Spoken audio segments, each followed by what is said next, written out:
let's do it.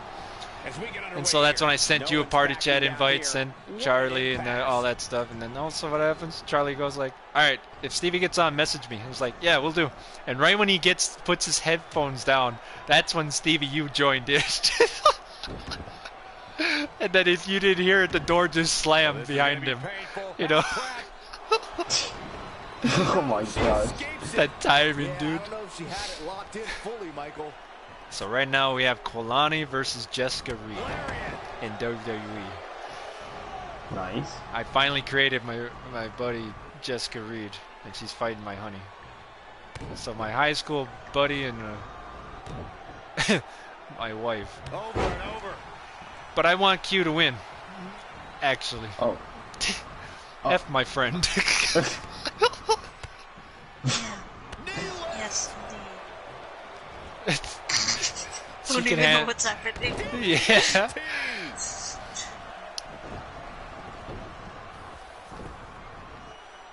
Here she goes, back in the ring now. She's got to remember to get. Of course, I made her have a dress. You know, like she always loves wearing a dress. She's looking a bit out of it here. Jessica? Yep, Jessica. Nice. And then when we play like games like tag or like if we go for a walk and then she decides to like climb a tree, she's in a dress, right? She don't care. Oh, hell no. She don't care. Hell no. Steve, avert your eyes! Avert your eyes! It burns! So she'll sit there and just climb a tree, and here I am just going like, Jess, you do know I'm a guy, right? There's kids on You know, I am a male species. And she goes like, well, do something about it. It's like, oh, hell no. I have more respect than you think. Yo, wait a minute. I have more respect than you think. And she goes like, well, you're no fun. I'm like, F you. That ain't right, man. Yeah. You don't do that. That's a tree. Or like, and she'll there's be in a kids dress, around. like I told you guys stories, like, I told you, like, I'll be laying my head on the desk, and then, you know how there's a desk in front of you, right? So during our, like, breaks, our speaking time before the bell rings at the last few seconds and everything, I'm laying my head for those, and then she calls me, and it's like, she's sitting facing me on top of the desk, right?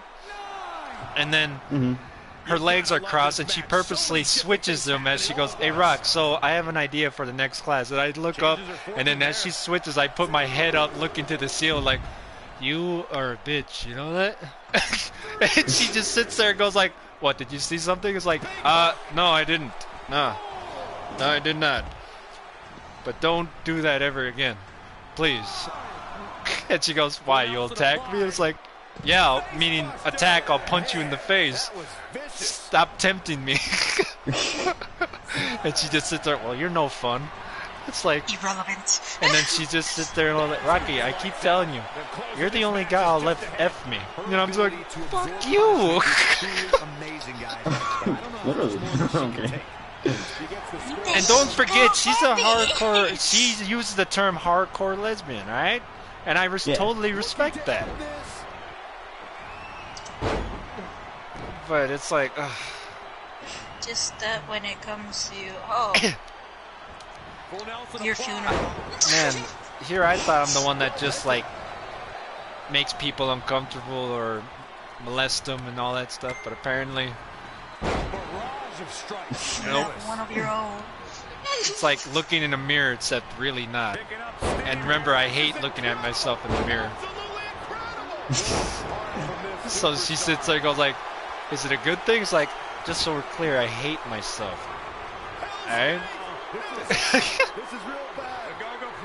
So you can tell how I feel by looking at you. And now that's how she always tells my friend, like, man, I don't understand you guys' relationship. Are you guys friends? Or, because he says you're not. And then the way Jess explains it to our friends without me knowing, as they come up and tell me what she's been saying behind my back, is like saying, she sits there, yeah, Rocky hates me and I love him. That's a simple way to say it. That love-hate relationship thing. I'm like, and then when they come up and so it's a love-hate relationship, huh? But I thought it'd be the other way around. I'm like, what do you mean? love-hate relationship. With who? Your buddy Jess. Okay, first off, we ain't friends. Alright? We ain't friends.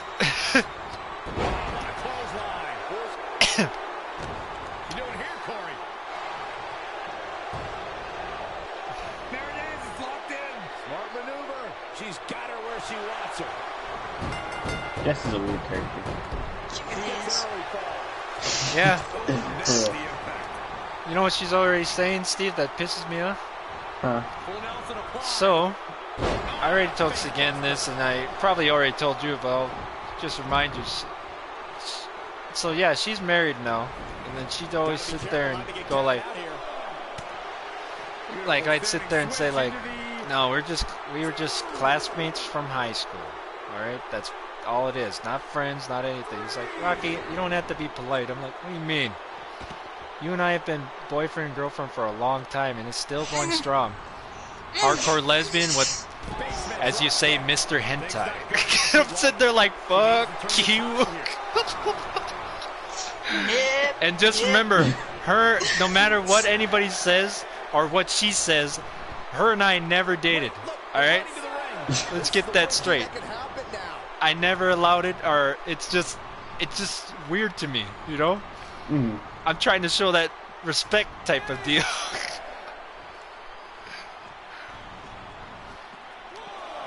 And also because another reason, she just pisses me off.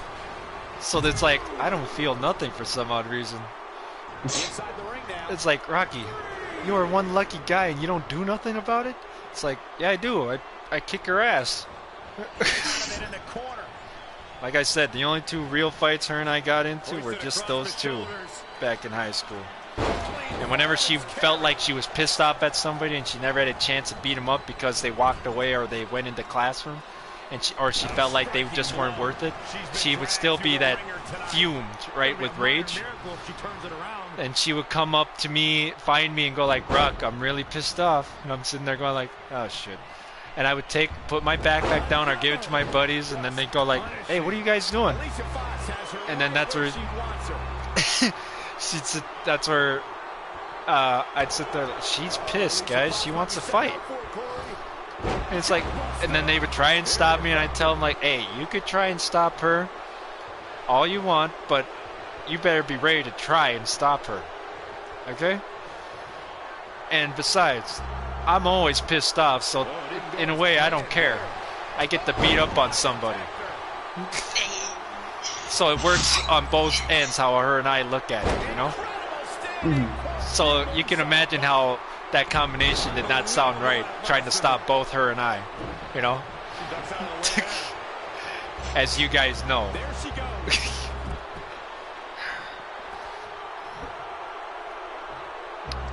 I'm bad at a lot of things, but my rage, yeah, that's one of my gifts.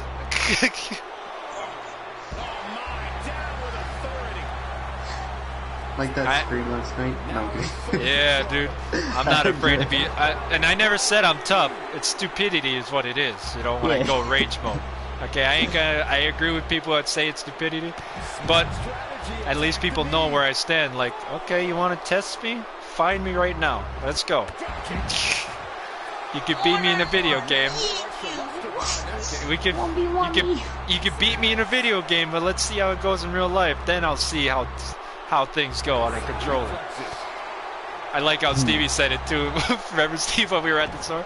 Yeah, Rocky is always trying to find a small reason. Don't take much. He's that guy that he admits where it's like, I just want to find a small reason to get into an action, Steve. And Stevie goes like, you looked at me. You looked at me weird, huh? Steve, look at that guy. Why is she doing that? It doesn't matter who it is, man or woman, kid, adult. It's like, Stevie goes like, Stevie Jack will hear me go like, why is she doing that? Doing what? Look at over her breathing and shit. Like, why are you around? Like, that's when you start stuff with Becky. Just like, fuck.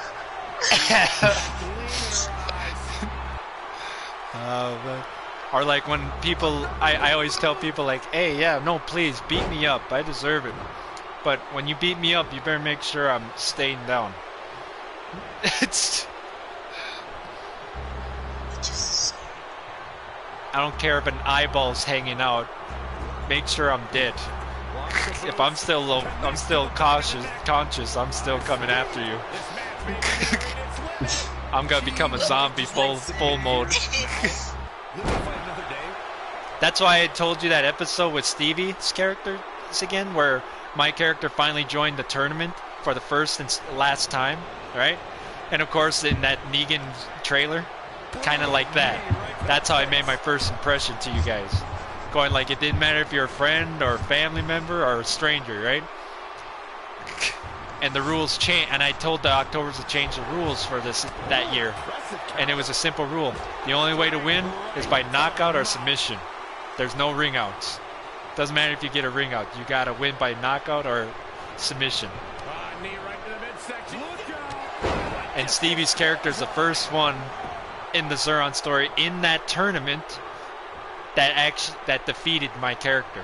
First time loss I ever lost in a tournament. First and last. Yeah, the first and last tournament. But here's the thing. Remember how his character in the trailer with Negan, Paul Phoenix was the one that got beaten? Right? He was the one chosen? Yeah, so Stevie didn't even join the tournament until later. And here's a bad part for Steve when he finally joined, when Moon said that he was able to get back into the fight, right? His 4 matches right off the bat was first one Rizzo, second one Kainozuke, third one King, and then me. It's like that he just picked out a hat randomly and somehow he ended up with all the Swarm Brothers. And he defeated, and here's the thing, Stevie's character is the first one ever to ever defeat the Swarm Brothers by knockout in the Monster Academy tournament. And there's your winner here in this singles match. I don't make the matches, but if I did, I'd put these two back. I know, he's try-harding, right? Like, he really has to prove. Really, his character... Yeah, Curtis, like, won freaking all 4. Like, he made it look like it was nothing. Gosh. Dude, Jessica got a snake. Ah, And she's putting it on cue. Ew. It's the boogeyman. Yeah. I love how... Steve, what you doing? Just chilling? Yeah, I'm just kind of chilling. Yeah, that's all we're... Yeah, we're... So yeah, it's again, so that's all we're doing right now, waiting for Char. We're just kind of chilling. I see. Yes. So the characters I created so far, everybody, is AJ's character, Baby, Flower Lynn, Chris's character, Godzilla, Stevie, myself, Mr. Hentai, Jessica Reed, hardcore lesbian, Kasumi Sindo, Goddess of Pirates, Becky's character, and Q Vanessa Jason, Miss Wet. That's a nice name. She gave herself that nickname apparently. So after my death, remember I told you guys she went mad and moved to Marshall Islands where there's always crime over there, right? Mm-hmm. So apparently she actually rounded up she actually was given from Arrow people to work under her, some mercenaries, and you know that Arrow entrusted toward her, right? Enlisted for her. And so she's the boss, and she calls her group the Combat Seminar, crew, Meaning, they take out any crime bosses, doesn't matter who they are. If they're, she's the one that does the dirty jobs while the authority plays by the book type feel, that kind of vigilante type crap. Yeah. So she hid her identity by nicknaming her, by giving she gave herself the codename Miss Wet. But here's the reason why, okay? Apparently, our bodies, like, I didn't know she was in the shower, and she didn't know I was in our bedroom, and then it was just that moment where I just thought, okay, she's still at work. She thought I was still at work, but she didn't know I came back from work, right? So it was that funny first time living together in our own home, and then she opens the door, and I just turn my head, and then we're both butt naked, right? And then our bodies just slap, right? And then so I literally, so we both, and then it's that cliche anime where she falls on top of me, right? And so she sees me, and it's like, and then she just yells out, "Why are you butt naked?" And then my reaction, "Why are you wet?" It's like the Yes, scene like in the proposal, exactly. That kind of thing. And then that's where she brings it up. Okay, you know what I just realized? We just clearly copied that movie, The Proposal. And it's like, ah, I think we just watched that yesterday, right? And it was like not planned, so it was just like that perfect, and I just couldn't help it. And then that's where I just kept calling her, just teasing her, calling her Miss Wet. There he is.